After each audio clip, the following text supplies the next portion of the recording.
Hey, my name is Jacob, and over the past 6 or 7 years, I've made over 100 stop-motion animation films. And if I started when I was 10 years old, you can imagine that some of them were pretty bad. But in this video, I'm going to share with you some tips and tricks that I've acquired over my years of filmmaking, and I'm going to try and make your stop-motion films look pretty great.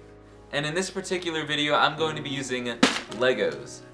Some people like to make stop motions using just random household objects or clay or whatever, but I personally think Legos are the easiest to animate with. So before I get into it, what is stop motion?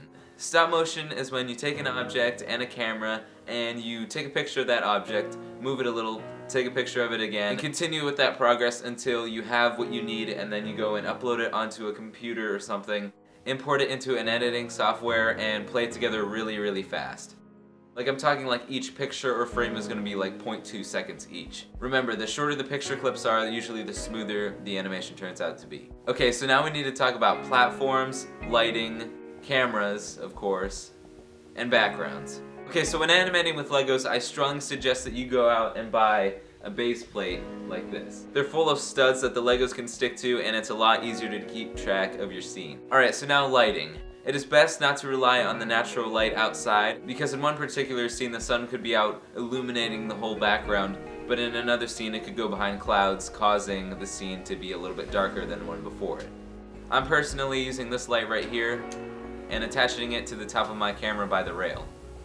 Okay, so now that we have good lighting, we need to focus on our base plate. So I recommend that you go out and get some Play-Doh or putty, or just even grab some tape and put it on the bottom to prevent the base plate from sliding around and moving. And you can't forget, a tripod for your camera may be one of your most valuable assets while animating. Alright, so cameras. So of course there's a very wide variety of cameras that you can choose from. I would personally recommend, and the one that I'm using right now, is a Canon DSLR camera. Their image quality is great, and you can choose between a whole bunch of different types of lenses for the certain shot that you might need. Okay, so now that you have everything, now you can grab your minifigure and set it down on the base plate. Now feel free to decorate the background to whatever scene it suits the best. And now I'm going to show you a quick tutorial on how to make your Lego minifigure walk.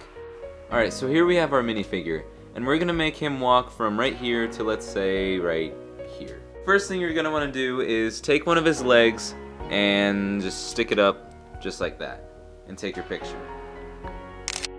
Then you're going to want to put it down like that and take another picture. Go ahead and alternate legs. Bring this one forward now. Bring that one down.